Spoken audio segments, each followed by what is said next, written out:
Okay, great. Okay, so I guess we can go ahead and get started. And I just need to make one change here. Hold on one second. Okay. Sure. Okay, great.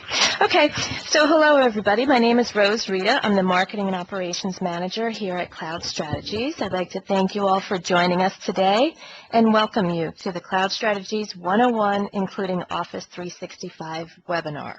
So today's session will be led by Pat Keating, and he is our Territory Manager in the New England District. And he will provide an overview and go through some of the main content of today's webcast. And then Mark Gordon, who is our Director of Architecture and Strategic Offerings, will cover some of the value definitions of the cloud, and he'll also provide a demo for us today. So if you have any questions today, please feel free to unmute your line and ask questions. You can also type your questions in the IM chat box as well. So we really do encourage your participation. We would love for you to ask some questions, so this way we can kind of gear our presentation more towards your specific needs. And then we'll also be recording today's session, and that will eventually be posted on our website for future reference, okay? And immediately following today's webcast, I'll also follow up with each of you with an email message just in case you have any questions that you think of after the fact, or if you'd like to be put in touch with a CloudStrategies representative, you'll have the opportunity to do so at that time. So now I'd like to turn it over to Pat, who will actually kick off our webinar. Pat? Rose, thanks for the intro and welcome everyone. Glad to have you with us. So my name is Pat Keating. I run the New England territory for CloudStrategies, and it's really a pleasure to get this started for you. So a little bit of our agenda and what we're going to go through. Who are we, CloudStrategies? We're going to give you a bit of a background on the company and why we might be a useful resource for you. Talk a bit about cloud computing's value proposition and a quick overview of Office 365, and talk briefly about how we can get started and be of help to you. So with that, let's begin. So when it comes to the cloud and Microsoft as well as Rackspace, we really are top of the heap. We won, not to toot our own horn too much, but Microsoft New York Metro Partner of the Year for the cloud. That's where we're headquartered, in the New York Metro region. That's why we got that award. So Microsoft recognizing us as among the best of the best, and in addition to that honor, we're Microsoft Gold certified. Only the top tier partners achieve that. Microsoft Tier 3 Cloud Champions, Cloud Accelerate, Rackspace Platinum Partner. I mean, just go down the list and you'll see. I mean, we really are among the very best of the best. Over 200 clients have been moved to Microsoft Online Services, 200 of our clients. So that puts us in the top 5 of Microsoft deployments to Office 365 and previous generation BPOS. And,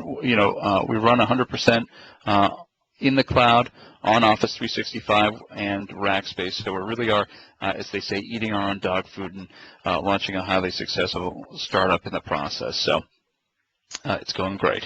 In any case, so before we start, we definitely want to put your mind at ease. There are a lot of questions. There's a lot of hype out there in the marketplace. Reasonably enough, customers, prospects that we speak with tend to be a little nervous and a little bit confused. And so we try as much as we can to cut through the noise, cut through the hype, and be a good resource for you. It's certainly not an all or nothing proposition. We can work with you to determine what makes sense. It's an evolution, not a journey. Hybrid is the natural approach. One certainly doesn't need to go all in, as it were, making the most of the opportunity to outsource appropriate software, infrastructure, and platforms while realizing the full benefit of existing investments. Really, although it's new for some customers, there's really nothing new here. It's safe, secure, proven, meets industry certifications, and puts customers in good company. Many large organizations are already leveraging Office 365 as an example in the cloud. 40 million plus folks or individual seats are already on Microsoft Online subscriptions. So while it is new from a marketing perspective, it is new maybe for a conversation that you're having internally. These platforms are not new. They're proven. They're safe and secure.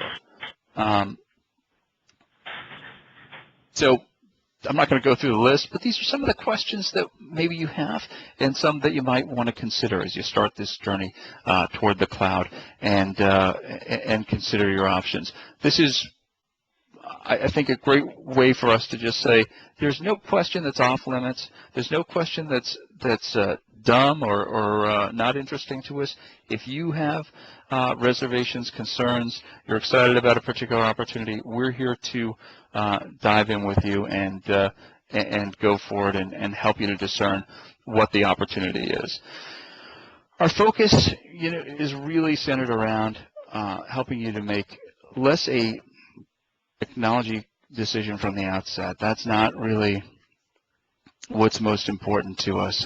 Technology is great. We're technology guys, but really, with everyone talking about the cloud and what you can do, most of what you hear are just buzzwords and claims that don't necessarily relate to your business. And what I think our customers find in us is a partner who will help unravel the hype and create a specific plan based on your business needs and opportunities. So CloudStrategies facilitates cohesive, business-focused planning and adoption to proven cloud solutions. So we can really help you to determine what makes sense and when, and what to avoid, certainly in terms of pitfalls and challenges. And we do this in a process. We do, even if your company is a small company, I, as a sales guy, could go out and procure licenses, could go out there and start moving my company to the cloud. That's a little scary, to be quite frank. It's important to go through the steps and just identify first, do a bit of business analysis. This doesn't have to take months, doesn't have to take weeks, but take the time to understand the business and roadmap out the opportunities going forward. And then plan. Don't just jump because the price is right. Don't just jump because it's an exciting opportunity. Plan out your move to the cloud. Plan out the exact steps that you're going to take, and we help you to develop that blueprint so that it's a clear, executable set of steps to move you there. And then implement the steps along that roadmap to help you to realize the value in the cloud and do so in a cohesive and logical fashion. And then, of course, as part of delivery, training and support, we continue to be a resource for you as needed, and of course get out of the way when these cloud platforms have the training and support that you need. So we help you to determine the level of help that makes sense as well. Characteristics of the cloud, pretty straightforward. It's really, for one, a measured service. You could think of it very much as a utility model. So if cloud computing sounds bleeding edge, of course it's not. People utilize the cloud every time they check Hotmail, update photos to Facebooks, or buy music from iTunes. It's something you really are already using every day.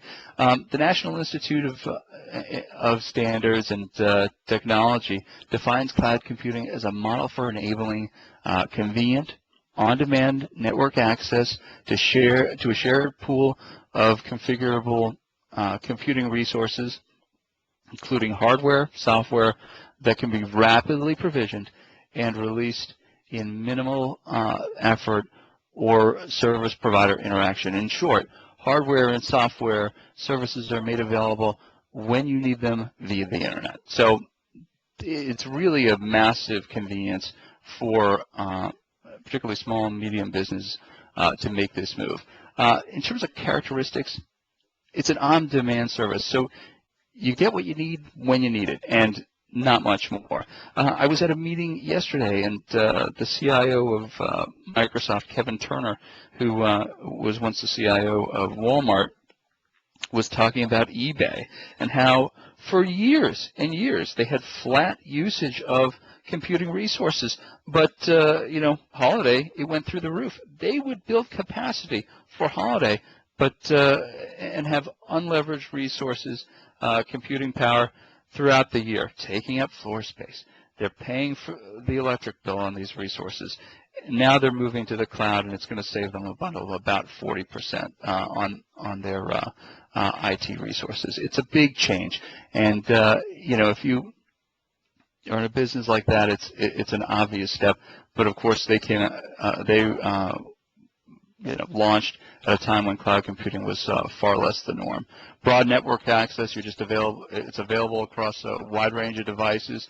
Resource pooling, of course, you get a large economy of scale with 40 plus million other providers using a resource like Office 365 as an example.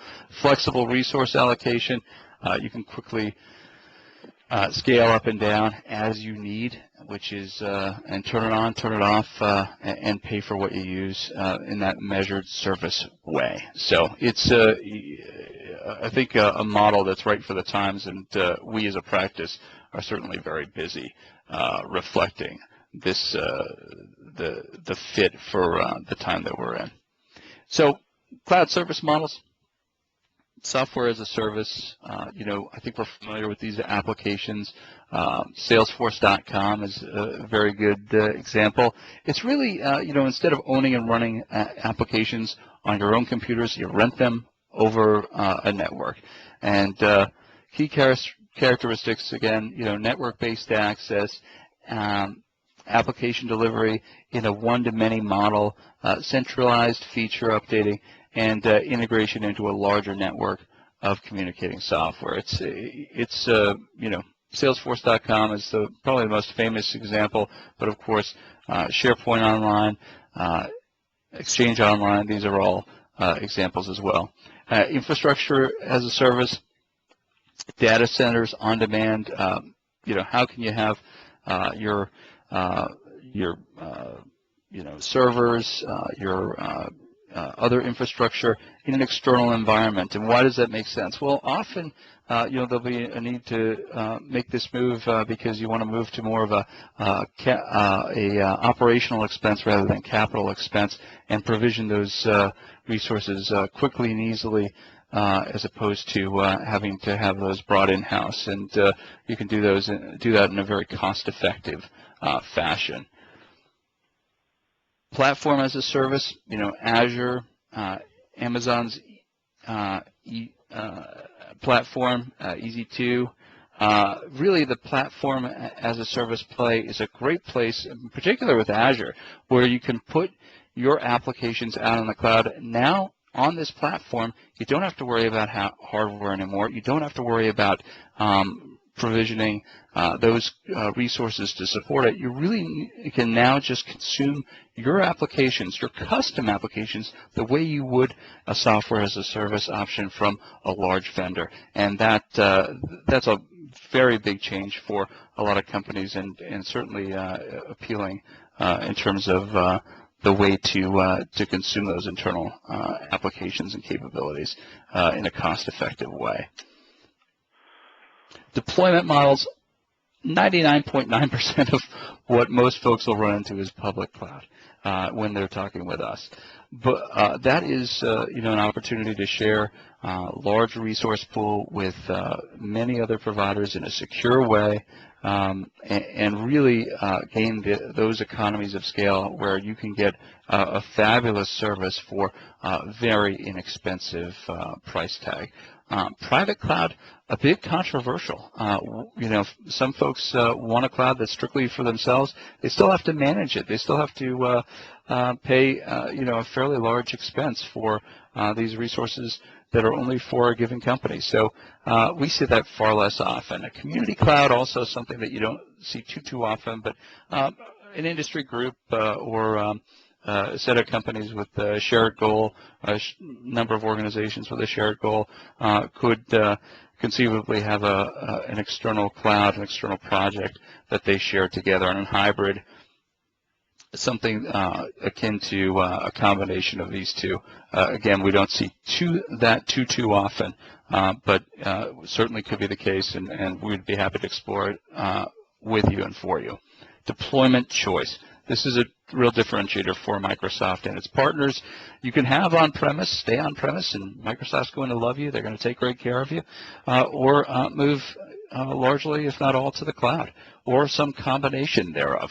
There are intricacies. There are some steps that you need to take in that coexistence scenario.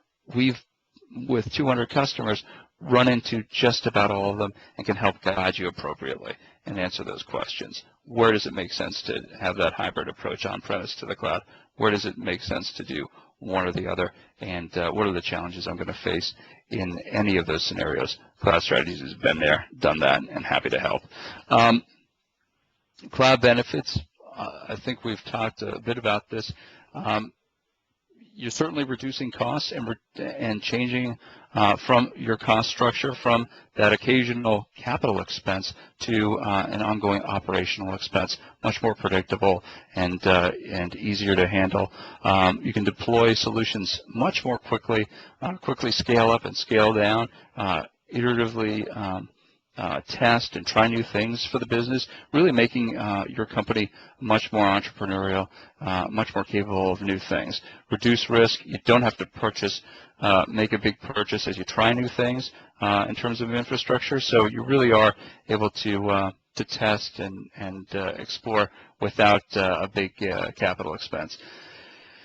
And platform migration challenges, become much easier on the cloud. We have tools, we understand the steps, we know what works and what doesn't. We've run into every gotcha in the book and can certainly guide you in your organization in terms of the steps that you'll need to take to the cloud and what to be aware of. And increase productivity and collaboration. If it's SharePoint Online, some other software as a service, platform as a service, you really are able to collaborate much more easily now over the web through cloud capabilities. Think of how you collaborate, in your own life, your social life. It's largely on Facebook today. It's not a set of emails going back and forth.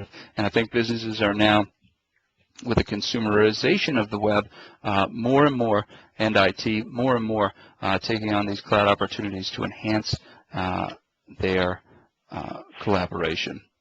CloudStrategies really tries to sit in between the solution provider, which is again easy to procure. It's easy to gain many of these resources, but our role is to understand the business need and guide you effectively towards the right solution, and really be a broker of resources and hopefully some common sense along the way. And of course, Office 365 is largely the focus of our deployment practice and one of the key focuses of our capabilities here. Just a little bit about some of these tools.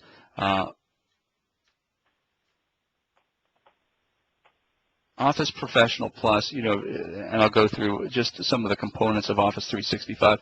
Office Professional Plus is Office. You're familiar with this. You're using it almost surely today. And really, what's the benefit of procuring it through the cloud? Well, a number of things. One, it's connected and works more seamlessly now with SharePoint than ever before in Office Professional Plus. And also, you get 5 licenses. So now your employees, your colleagues, are not only productive at work with a full 2010 Office license, they'll always be updated with the latest and greatest Office license, but not only at work, because they have 5 licenses to download, they can have the latest and greatest at home as well. So there's no loss of fidelity, there's no challenge there. Your employees and colleagues can have the latest and greatest no matter where they are. Exchange Online is Exchange. The best news about Exchange Online is it really and truly has almost entire parity, if not complete parity, with Exchange on-premise. Our Director of Consulting Services, John Allenbaugh, has done every complicated scenario with Exchange in his prior life at HP Consulting and now with us. He finds that there is virtually no reason not to go to Exchange Online. It is you're able to procure it for $5 a user a month at its lowest cost. That for an enterprise license, that is a steal, and really one of the main reasons that this is such an attractive package. Of course, SharePoint Online, Microsoft's platform for collaboration, for internal social capabilities. It really is. In a way, it's not only your document sharing and your internal intranet, but really your almost like your internal Facebook. You have my site, the ability for me to follow Mark Gordon, who's going to be on, and the important documents that he is working on within the organization. This is stuff I need to know about. He's our director of architecture and one of the folks that develops all of our offerings. I need to know what Mark's up to and have an eye towards the future and where the company's going. And so I can follow him much as I would on Twitter or Facebook. And that's a great collaboration platform. Of course, we're demoing Link as we speak. So Microsoft's platform for IM and voice, video, everything from one-to-one call within an organization to your webinars and online meetings that you'll need to have. So all of this is a great value. That's really what brought me to this company, because it is an unbelievable value for businesses and easily acquired through Office 365. And of course, what's really got me excited is the response from the marketplace and the great work that we've been able to do for customers, the great feedback that we're getting. A quick example before I go, one customer was on Office 365 during Hurricane Irene. Power was out for a number of days, 3-4 days at his office, and through our guidance, getting him up and running just a week or so before, they were perfectly productive and weathered the storm, as it were, perfectly. This was Exclusive Concepts up in Burlington, Massachusetts, one of our case studies. So just an example of how the cloud with its and Office 365 in particular can be, just a great benefit in terms of reliability and service capability. With that, I've said enough, and I want to turn it over to someone that's a lot of fun, our Director of Architecture, Mark Gordon. Mark, I think you're going to do a demo for us, and I've been really looking forward to it. So I'll let you take it from here. Excellent. Thank you very much, Pat. Awesome overview of what Office 365 is and a little bit about what CloudStrategies is. And we really are your partner to help you understand your business needs match to the cloud and how the cloud can help you. And our name is Strategy, and we really take that to heart. We help you put together a strategy for using the cloud, both short-term as well as long-term. Part of that is clearly around Office 365, which we believe to be a very strong offering. We have other offerings which surround that to kind of help you fill in the gaps, or maybe there's some other things you need to put in the cloud at the same time to complete your environment. So it's just a little bit about us. Like Pat said, I'm 14-year veteran of Microsoft. Spent most of that time helping customers deploy enterprise solutions using the same technologies we're going to talk about here today. Many of the projects I worked on were tens or in some cases hundreds of millions of dollars for a large company to implement and deploy this entire platform across the globe. It's really exciting to me now that pretty much any company for very minimal investment can start taking advantage of this entire platform at any size. And when that happened, I got very excited, and I'm very happy to be here helping customers move into that space that heretofore was kind of rare air for small companies.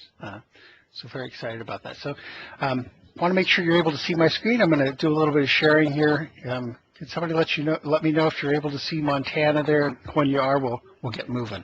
Yes, we are, Mark. Okay, great.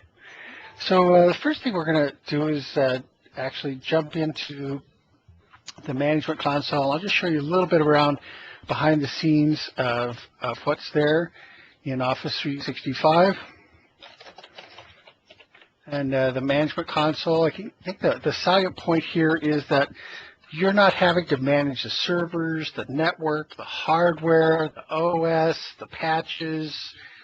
All of that stuff's taken care of for you. What you are managing are your users and your services, your Exchange services, just meaning how your users are configured to use Exchange, which services Exchange is providing you. Same is true of Link and SharePoint. So it's very simple to manage. Your management gets much simplified over what you would have with on-premise solutions. This is where you would also manage your licenses and assign licenses to your users. The way it is that the licenses, you sign up for those licenses, you buy licenses on an annual basis. You can buy licenses for Link, SharePoint, Exchange, and Office. You can buy those as packages, as bundles that save you a little bit of money. You can buy them individually. And then you can also assign those licenses to users. So even though you're making an annual commitment for the licenses, or so the subscriptions, I should be very clear, subscriptions, you are able to reassign those at any time. If your staff changes over the year, you're not having to assign a license to a person. You just adding a user to a subscription. So you can make that change as many times as you like. The one service that is available on a monthly basis is Office. So if you have contingent staff for part of the year that you really need to ramp up and get those people in and get Office on a desktop on a monthly basis, there is an offering on a monthly basis for Office. So it's just a little bit about how that works, and I'll just show you briefly where the users are, and this is where we would manage the user. I can manage myself. I can look at the licenses I have assigned to myself. I can tell what kind of administrative support administrator I am. I can set up my mailbox here. All of that works. Have the ability to manage my domains here. So CloudStrategies have a number of domains that's associated with our company. All of those domains are available to us in Office 365. We can use them as email domains, as web domains, and as link domains. Very easy to use your existing domains if you choose to do that, and most companies do. So one of the first things I want to jump into here is Exchange, and talk just a little bit about Exchange. And I want to show you Outlook Web Access as part of that as we do. So let's jump right in there. And so where we're going here is the Outlook Web Access piece of Exchange, and I'll use this to kind of begin to describe the service of Exchange. In Office 365 Exchange Online, the basic plan gives you 25 gigs of email in your mailbox. It also gives you the ability to have an archive mailbox. And the archive mailbox is pretty interesting. So this is the mailbox we're talking about. Very simple process to migrate your existing mail here, whether that be notes or existing Exchange on-premise or hosted or pop mail, whatever you have. Pretty easy to get that migrated here. We do that all day long. It's what we do. But the new feature is this archive mailbox. And the archive mailbox you can think of a lot like you would think of a PST file. So if you have PST files currently in your company where you're having to download mail onto local machines and keep your email there, that can be problematic for a number of reasons: legal reasons, logistic reasons, a whole host of reasons that could be kind of difficult. With Exchange Online, you have an unlimited archive mailbox for your users, and instead of putting things in PSTs, they can put that email into their archive mailbox. That archive mailbox, as you can see here, is available on the servers. So if they're online through the web, looking at Outlook Web Access, they'll be able to get to that archive mailbox. If they're on any of their Outlook machines connected, they'll be able to get to that wherever they are. So it kind of solves that problem of the the PST file for you. Another thing that's available here as part of the subscription is legal hold. So you can actually have an immutable archive set up here as part of your subscription and keep on a user-by-user basis or enterprise basis, turn that on and off. And when you turn that on, even though I'm working here and I might delete something out of my email or out of my archive, that's going to show marked deleted, but it won't actually be deleted out of the legal archive. I can assign somebody permissions to be the legal archive administrator. They'll be able to do searches against people's mailboxes on terms, on the whole mailbox, however there's quite a bit of search they can do. If you have a legal firm that takes care of that for you, you can assign them a name and password. They'll be able to log in and take care of that for you, however you want to work that. So there's quite a bit of archive and legal hold available here to kind of take care of this. Obviously, you have your calendar. The interesting thing about Outlook Web Access these days is I actually have the ability to open up other people's calendars. So watch out, Josh, I'm going to open up your calendar. And I can actually see multiple people's calendars right in one place. When I go to set up a meeting and create a new meeting, I'll actually be able to see the people's calendars from within that meeting that I'm inviting. And when I invite those people to the meeting, I'll have the opportunity to actually see whether or not they're available at that time, and we'll be able to go from there. So if I add somebody here, it'll actually go out and look at Josh's calendar. It's an awesome tool for being able to use the web. Works on obviously on IE, which we're using here. Works just as well on several other browsers, including Firefox, Chrome, and Safari. So pretty easy to manage your calendar, your contacts, your email, all right here. The other thing that I wanted to show you real quickly before we move on off of Outlook Web Access is that there's the ability to manage, the users can manage their own accounts here pretty easily using this. So if your user for some reason is off somewhere, they don't have their laptop, they can't log on directly to change things in Outlook, you can get in here and you can change a forwarding rule, change your Office 365 password, set your out of office here. Really awesome way of kind of getting a dashboard, a snapshot of what you have. Also, you can connect to Office 365 Exchange Online through POP and through IMAP. You can also have SMTP access through 365. So that's pretty much any device that I am aware of will be able to either connect through Exchange, ActiveSync, POP, IMAP, or SMTP. So very good service of a broad range of devices and applications in Office 365 Exchange Online.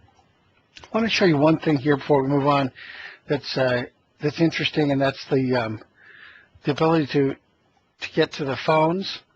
And I actually have a few phones that I've used here over the years, and you can see the different phones here that I've had connected. I have one of them that's actually at my desk here that no longer has access to Verizon, so it hasn't wiped yet. But if that device were ever to become active on the network, it would wipe my email, and you can't actually get to that device until it connects. So it's pretty secure. If I lose a device, I can come here and decide to wipe that device. So pretty easy to manage as an individual. I also have the ability to do this from an enterprise version. As an administrator, I can go and send a kill pill to wipe any particular mobile device on my network. Part of ActiveSync is that it allows you to manage your remote devices very nicely, especially the iPhone. It's an excellent ActiveSync client. Allows you to do things like encrypt, do hardware encryption on the device, enforce that. Allows you to enforce a password on the device, a whole range of things, prevent people from downloading email off the device if you choose to, or downloading anything off the device if you choose to through ActiveSync rules. So you can really manage your mobile phones. We've had great luck connecting BlackBerries, Androids, Windows phones and iPhones to this system.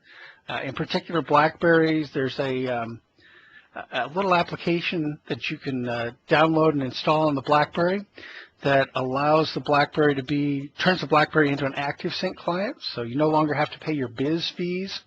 You just use regular standard TCP/IP connections and get rid of your biz and your bez and go directly with that BlackBerry against Office 365. That works awfully well for a lot of our customers. So I guess before we move off of the Outlook web access, I'd love it if somebody would ask me a question, so I make sure I'm not talking to myself. Anything I can answer for anybody out there on Outlook and on what we've talked about Exchange?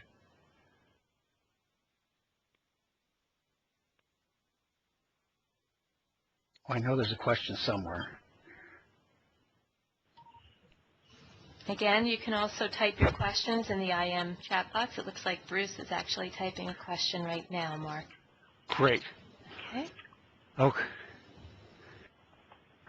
If not, I was just going to try and stump you. That won't be hard, Pat.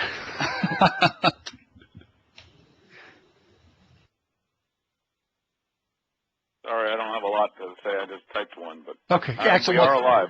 Okay, good. Okay. I want to make sure I'm not talking about it. Thank you all. It's important. Please stop me as we're going through. If there's any questions, I want to make sure I'm going the right place.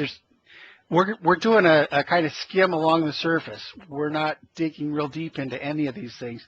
Happy to dig deeper into any of the pieces that are interesting. Here's sure.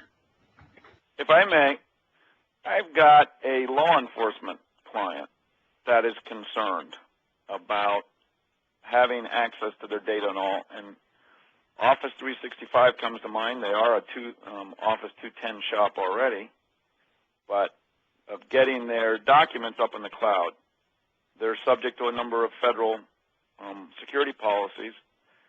How do I know that something like this is compatible with or in compliance with those security policies?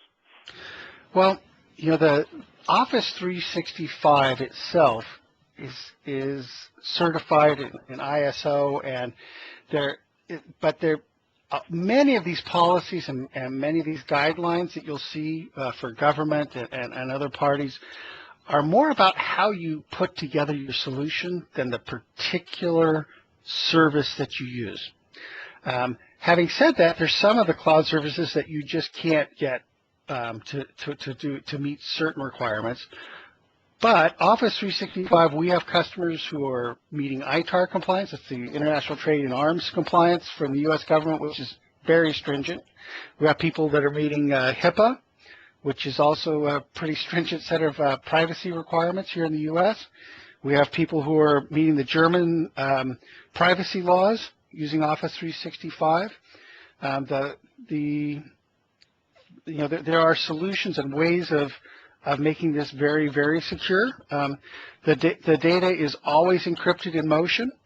So all of the services, everything you see here is always HTTPS and or TLS. So we always have security between my client and the server.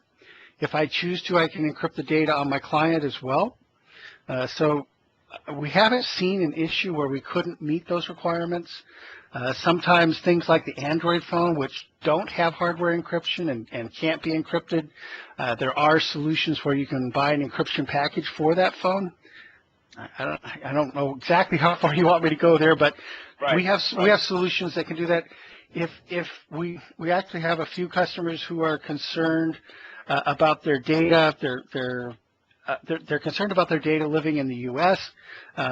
Because of some of the laws here in the U.S., anti-terrorist laws and the like, where the government can subpoena information from hosters like Microsoft, and you don't have to know that your information's been subpoenaed.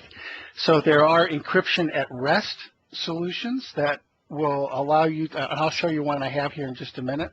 So if you want to be totally secure and have none of your data be available to anybody but yourself, the data is actually stored at Microsoft but it's stored in AES 128-bit encrypted format that Microsoft doesn't have the keys to. Microsoft thinks they're storing just regular data. They have no way of knowing what they're storing, but the messages themselves are actually encrypted. So we can go pretty far with that.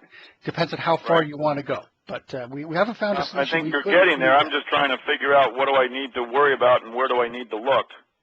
Yeah. Well, if I might interject, Mark, what we can do, Bruce, is we can help you to go down that path, talk with Microsoft, look for other law enforcement examples. I don't think have served a law enforcement client as of yet, but I'm sure Microsoft has and can get us the information, the answers that you need. So we'll, Mark, feel free to continue with some other points. Yeah, but, so we're happy to take it offline and do a deep dive Bruce, and take great care of you. Great.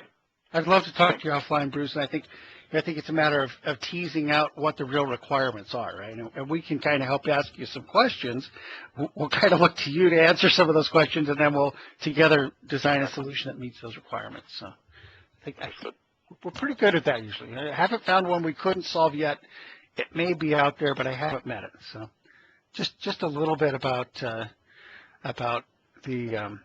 Outlook and Outlook Web Access, Exchange and Outlook Web Access. And we're going to go back to the portal here. I'm going to show you just a little bit about how your clients are going to see this. So your people in your company, when you actually go, if you're an administrator, you'll see this administration tab that we went to initially. The team site's going to take you to your SharePoint site, which we'll go over briefly. The Outlook is what we just looked at, where we saw the Outlook Web Access. And the home is what your people are going to see, which will get them to be able to install a link and go to their SharePoint site. This is where Office Pro Plus is available for them to download. And like Pat said, each user has, for the duration of their subscription, has the right to install and use that Office Pro Plus on up to 5 machines, which is really nice. And if you have a laptop and a desktop and a home PC and a whatever tablet or whatever you might have, you have the ability to run that on I can't imagine needing much more than 5 copies per person of that. It's also where they get a link. It's also where you set up your desktop to connect directly to Office 365.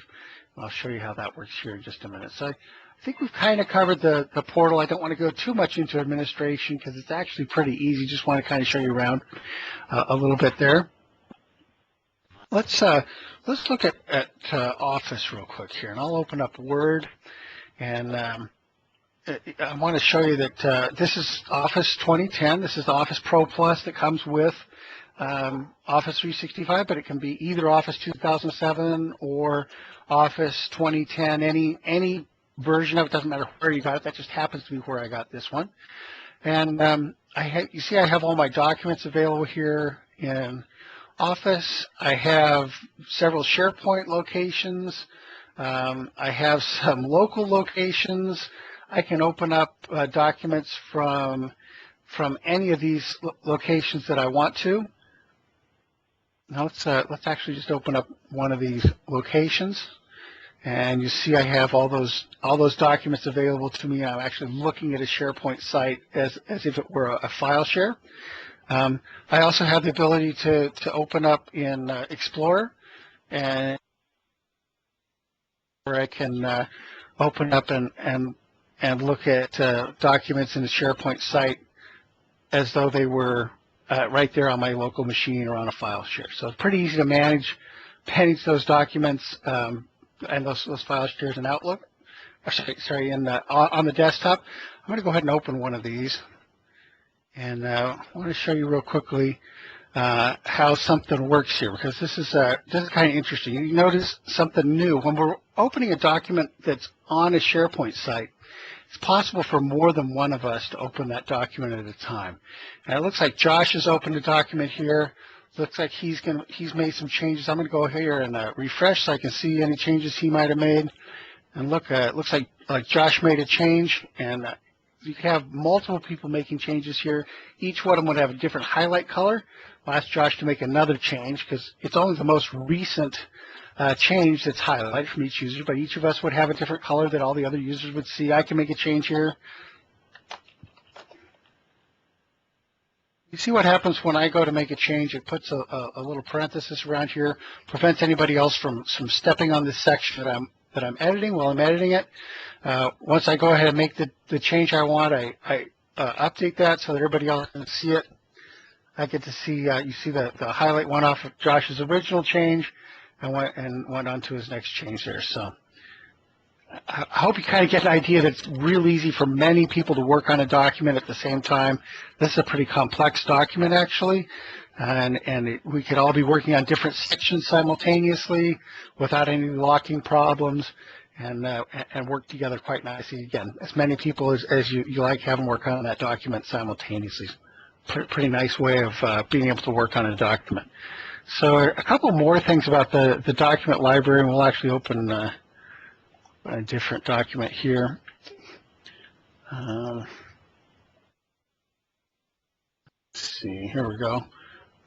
Maybe I missed something. Are you Sure. using a browser version, or are you using a locally resident Word and accessing files that are up on a SharePoint server? This is the local Word. I'll show you the web version here in just a minute.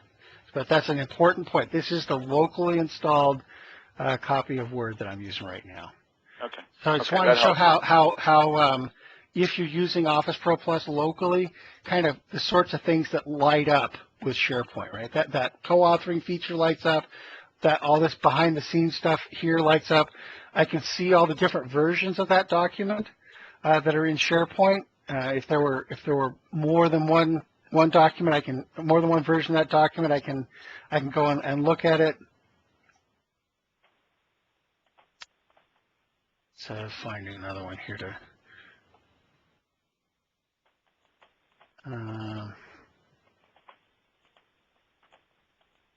So I can go and look at previous versions of the document, manage those previous versions, to check things in and out, all right here from Word. Word, PowerPoint, Excel, and OneNote all work directly against SharePoint. They're all aware of SharePoint, and they all work with it very nicely.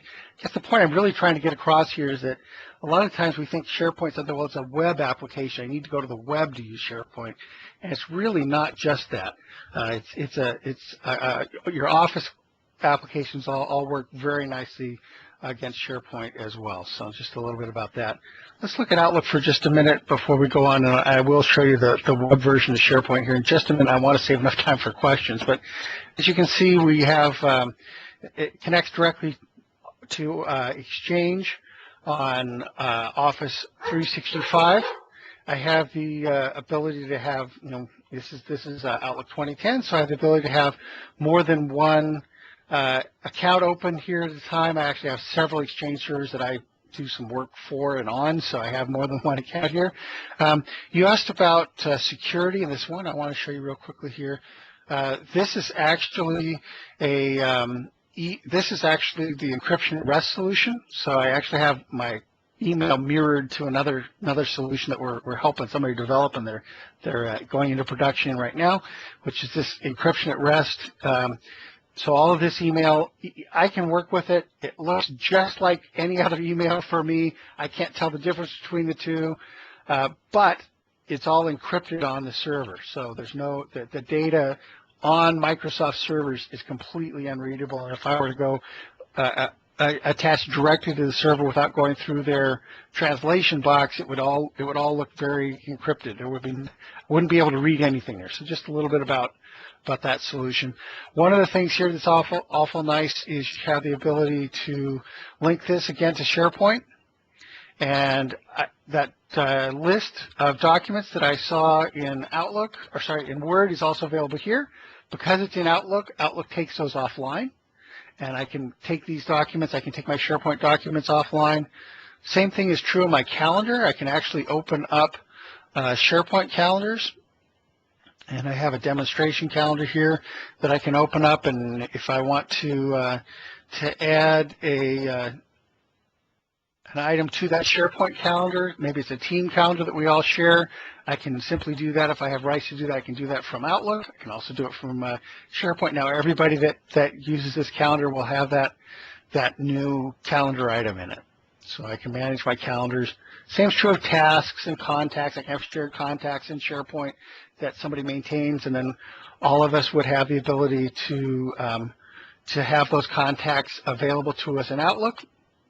So just want to give you the idea that Outlook is more than just an Exchange client, it's also a SharePoint client.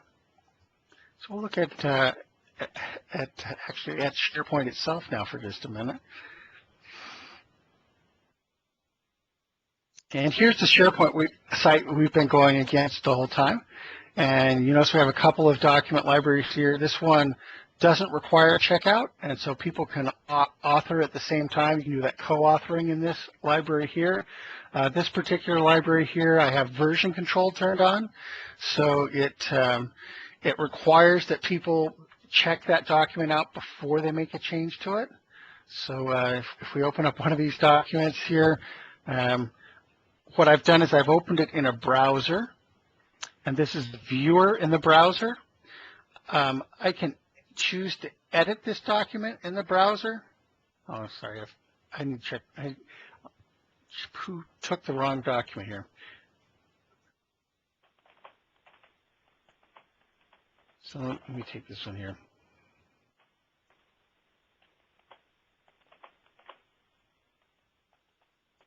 I open the document in the browser, and I can actually make changes to this. This isn't the full version of Excel. If I'm an Excel wizard and I spend all my whole day in Excel, I'm not going to be terribly happy if this is the only version of Excel you give me.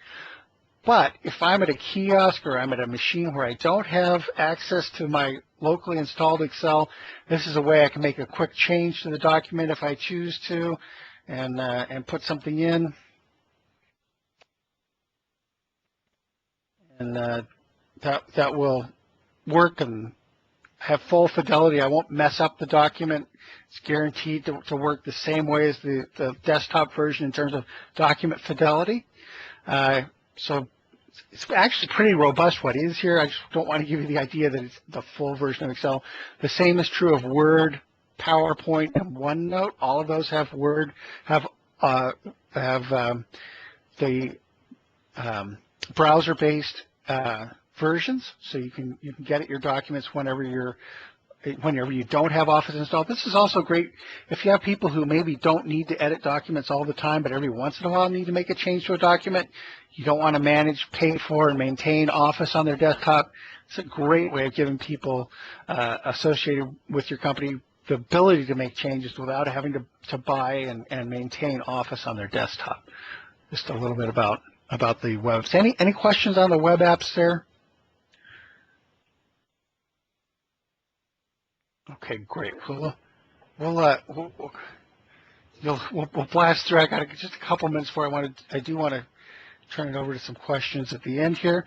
It's also possible with SharePoint Online to publish Access applications. So you take an Access 2010 application, and you through Access itself, you point that application to a SharePoint server, or SharePoint site rather, and you say publish, and it will publish that application, all the rules, all the data, all the tables, the table structure, all that will get published into SQL Server on the back end, which you never see. You don't see the SQL Server, but it's there.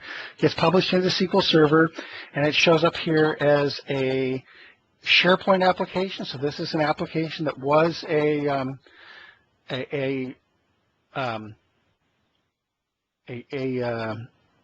Access application that we have turned into a SharePoint application. I don't have enough data in here to make all of this work yet, but I have the ability for all my users to be able to use this without having to have Access installed.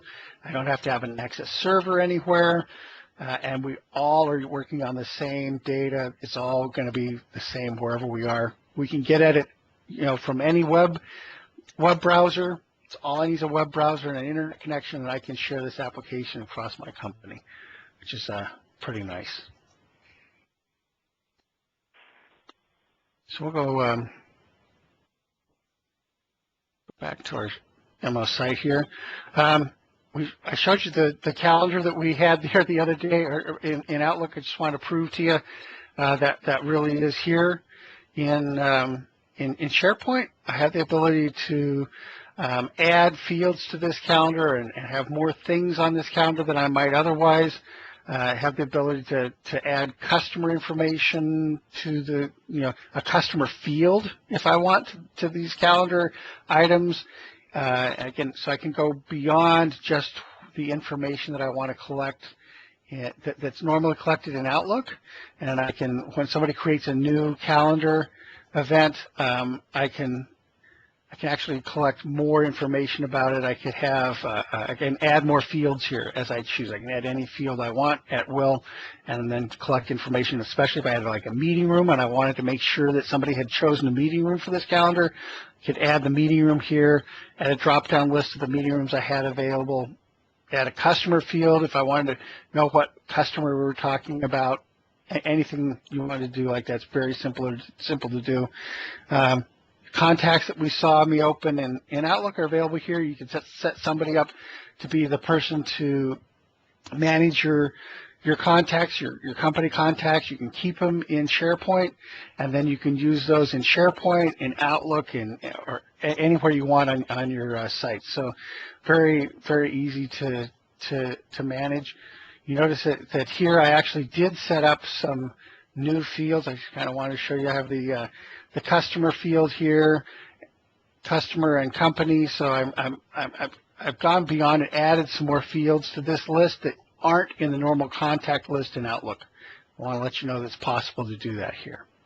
So that's a pretty quick drive around the suite. I didn't show you much of Link, and maybe I should do that just real briefly, show you how we set up a meeting.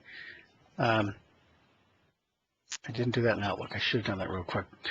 So in Outlook, the meeting that Rose set up for all of us where we joined today, very easy to set up meetings. With Link, you have the ability to set up meetings and have up to 250 people join. You'll notice some of us joined using our Link local client that we have on our desktops, and that looks a lot like this client here. I think a lot of you joined using the web. You have the ability to have people, up to 250 people join any one of your meetings, whether that's on sorry, I clicked the wrong place, whether that's from the web client or from the desktop client. I'm going to go ahead here, and if I wanted to set up a new meeting, all I do is I click on the time I want the meeting. I invite the people I want to invite to the meeting, and I say online meeting.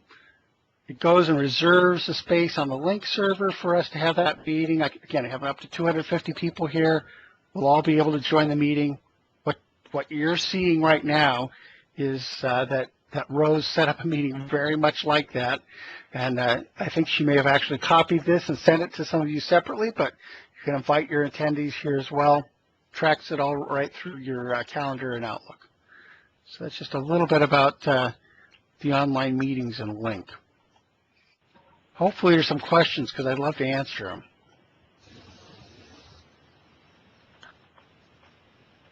Bruce, you were kind to ask one before, so I'll pick on you again. No, I think I understand certainly Office 365 at this point. Maybe not the difference between the Pro version versus the other one, but that's the easy part to handle. There's a lot there. We kind of flew through it. Yeah.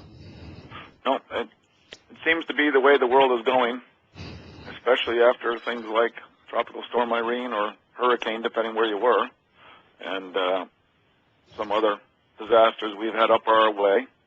Mm-hmm. So Bruce, people are more aware of where their data is than they were 2 months ago. Well, that's one of the nice things with Office 365. Your data is actually in more than one geographic location at any particular time.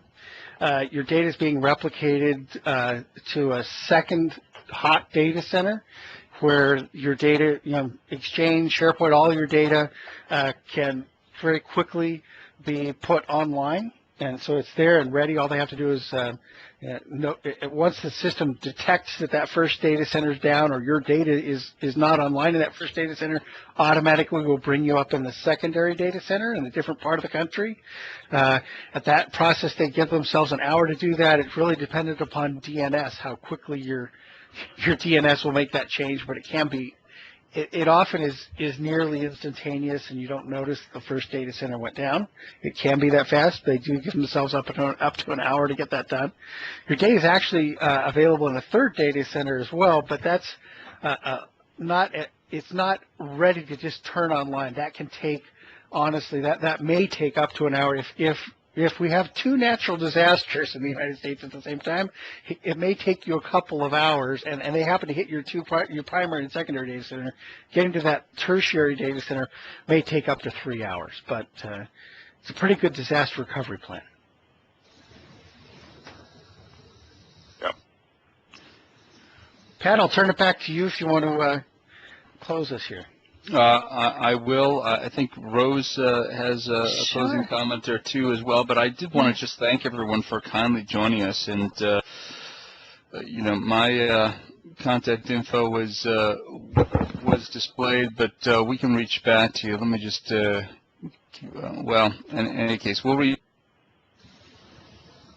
that info for us, and if I'm not the right person to help you, we can certainly direct you. Any questions that you have, it'll be our pleasure to assist, so now or in the future. But with that, just want to say thanks to all. Thanks for a great job there, Mark, and I'll turn it back over to Rose for some final comments. Sure. Okay. And like Pat said, if there are any questions, I will be following up with an email message to each of you. And thank you, Mark and Pat and Josh as well for your participation today. Great job. And again, if there are no further questions, then we'll conclude this webinar for today. And one more last thing, as a special thank you for you joining us and staying with us today, we will be sending you a Starbucks gift card. So have a coffee on us today. And again, thank you so much for joining us for our CloudStrategies webinar today. Okay? Take care. Thank you. Thanks, everyone. Thank you. Thank you.